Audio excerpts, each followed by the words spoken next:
Assalamu alaikum. I'm Sonia Gulbaz from Botany Department, and today we will learn about RH blood group system. You guys have already learned about ABO blood group system.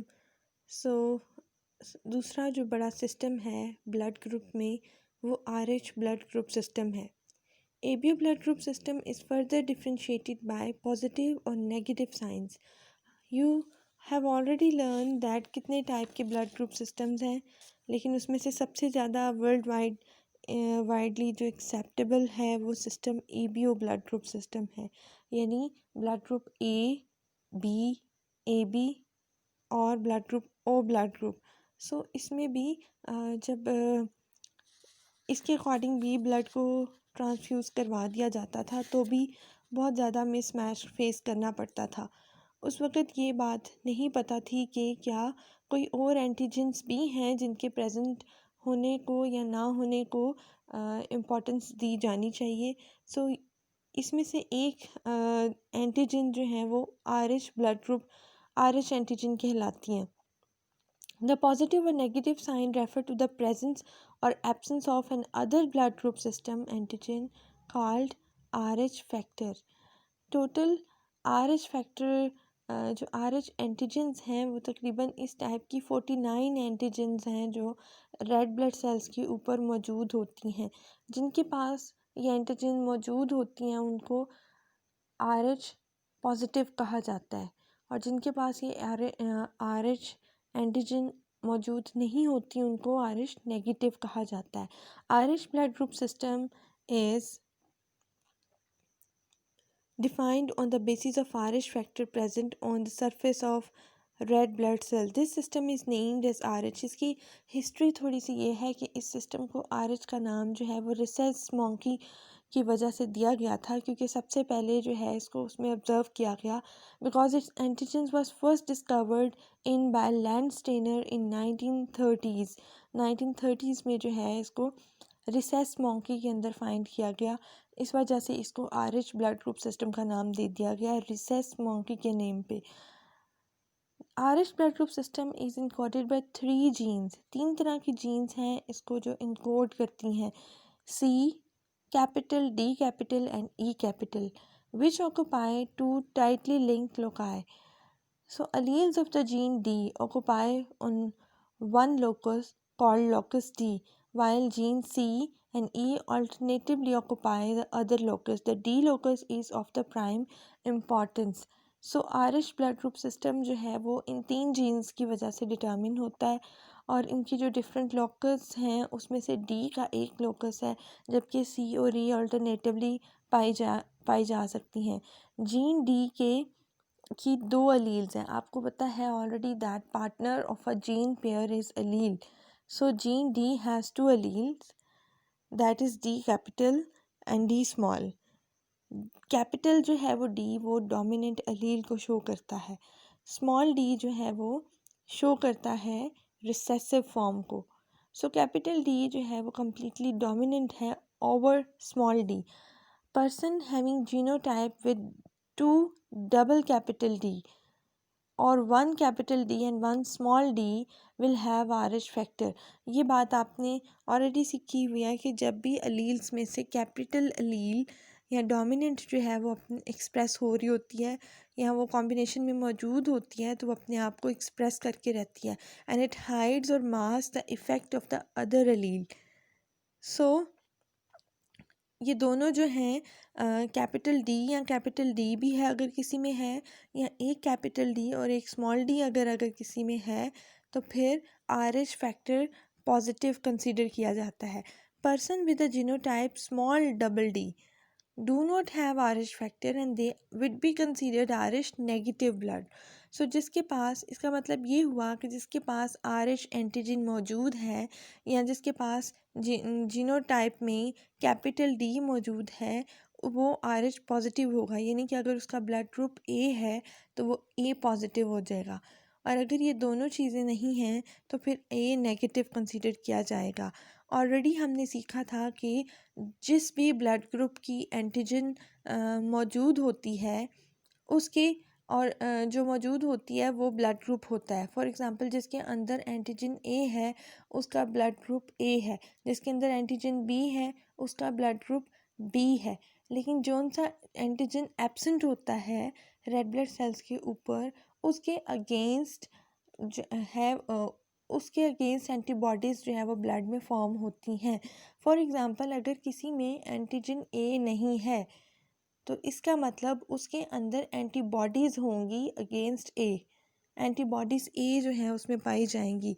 So unlike the naturally occurring antigen A and antigen B bodies of ABO system, anti-RH antibody production requires a stimulus by the human RH antigen itself। अब ये paragraph और उसमें ये चीज़ जो है वो बहुत important है कि नेचुरली एंटी ए या एंटी बी एंटीबॉडीज़ जो हैं वो एबीओ सिस्टम में कुदरती तौर पे पाई जाती हैं, नेचुरली पाई जाती हैं। लेकिन एंटी आरएच एंटीबॉडीज़ जो हैं वो कभी भी नहीं बनती जब तक ऑलरेडी ब्लड में इसका स्टिमुलस ना डाल दिया गया हो।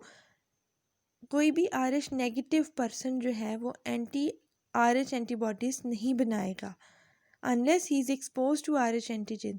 और एक्सपोज दो तरह से हो सकती है, या तो मदर का और बेबी का ब्लड ग्रुप अगर डिफरेंट है तो इस सूरत में जो है वो एक्सपोज हो सकती है एंटीजेंस। और अगर गलत ब्लड ट्रांसफ्यूज़ करवा दिया गया है उस केस में एंटी आरएच एंटीबॉडीज़ जो हैं वो प्रोड्यूस होती हैं। RH positive donor is totally incompatible for RH negative recipient, and if RH negative person receives RH antigen through wrong RH positive blood transfusion, he will begin to produce anti-RH antibodies against RH antigens. So RH negative blood clear of any anti-RH antibody from a donor who has never been exposed to RH antigen can be transfused to RH positive recipient। Naturally ABO blood group system में हमने पढ़ा था कि उनके अंदर already जौन सा blood group नहीं है, जौन सी एंटीजन नहीं है उसके अगेंस्ट एंटीबॉडीज़ बनती हैं ऑलरेडी। लेकिन आरएच ब्लड ग्रुप सिस्टम में ऑलरेडी आरएच एंटीबॉडीज़ नहीं बनती पहले से ही, जब तक कि ब्लड किसी वे में उसमें इंट्रोड्यूस करवाने की कोशिश ना की गई हो। दो तरह के ब्लड ग्रुप हुए आरएच एंटीबॉडी एंटीजन के हिसाब से, या तो किसी का ब्लड ग्रुप ए पॉजिटिव है या तो किसी का ब्लड ग्रुप ए नेगेटिव है। सो जो पॉजिटिव है उसके पास तो जो है वो एंटीजन आरएच की मौजूद है, नेगेटिव जो है उसके पास एंटीजन मौजूद नहीं है। जो पॉजिटिव वाला है उसके पास जो है वो एंटीजन है और नेगेटिव वाले के पास एंटीजन मौजूद नहीं है। आरएच नेगेटिव जो है उसके अंदर एंटीबॉडीज़ अगेंस्ट आरएच एंटीबॉडीज़ होनी चाहिए थी, लेकिन नेचुरली उसमें मौजूद नहीं होती। उसमें ये तब प्रोड्यूस हो जाती हैं जब इम्यून सिस्टम में जो है उसको ट्रिगर किया जाता है या बाहर से ब्लड लगाने की कोशिश की जाती है जिसमें आरएच पॉजिटिव मौजूद है, और या फिर मदर के ब्लड से बेबी के ब्लड में अगर ये एंटर हो रहा है। सो तब जाके जो है वो एंटी आरएच एंटीबॉडीज़ प्रोड्यूस हो जाती हैं, कुदरती तौर पे ये मौजूद नहीं होती।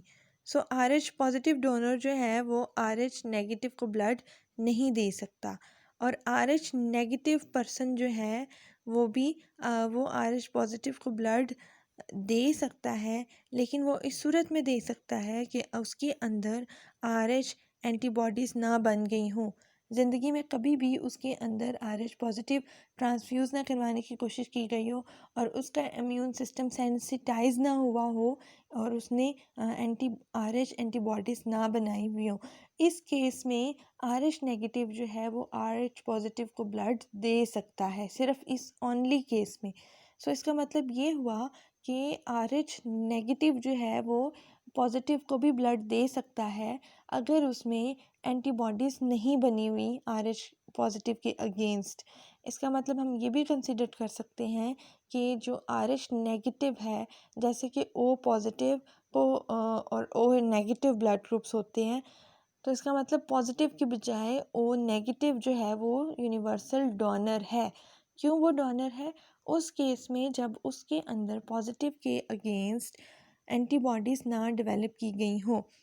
So you guys have to learn this last paragraph very clearly and learn it properly कि इसमें इस पॉइंट को आप क्लियर करें कि RH एंटीबॉडीज़ नेचुरली मौजूद नहीं होती। ये कब ट्रिगर होती हैं या कब बनती हैं? जब RH नेगेटिव पर्सन जो है उसके अंदर RH पॉजिटिव जो है वो इंट्रोड्यूस करवाने की कोशिश की गई हो। कुदरती तौर पे RH negative antibodies anti RH antibodies नहीं बनाता, जबकि ABO सिस्टम में ऐसा नहीं था। उसमें अगर किसी का ब्लड ग्रुप A था, उसके पास A एंटीजन है, लेकिन अगेंस्ट B जो है वो एंटीबॉडीज़ बनाता था। सो जो ब्लड ग्रुप होता है वो दूसरे के अगेंस्ट एंटीबॉडीज़ बनाता है, लेकिन RH के केस में, इस ब्लड ग्रुप सिस्टम के केस में एंटीबॉडीज़ नेचुरली प्रेजेंट नहीं है। सो हमने इसको अपने क्या करना है, RH ब्लड ग्रुप सिस्टम को आप पहले डिफ़ाइन करोगे कि ये कौन सा सिस्टम है। It is defined on the basis of RH factor present on surface of our red blood cells. ये RH फैक्टर ख़ास तरह की प्रोटीन्स हैं। अगर तो ये रेड ब्लड सरफेस के ऊपर मौजूद हैं तो ब्लड ग्रुप जो है वो पॉजिटिव है, और अगर ये मौजूद नहीं है तो ब्लड ग्रुप जो है वो नेगेटिव है। और फिर हमने देखा कि कौन सी जीन्स हैं जो इसको इनकोड करती हैं। इसमें एक लोकस पे जीन D है और दूसरे लोकस पे जो है वो C and E ऑल्टरनेट करती रहती हैं। D जो है उसकी दो अल्टरनेटिव फॉर्म्स हैं। पहली फॉर्म जो है उसकी that is capital D and small d है।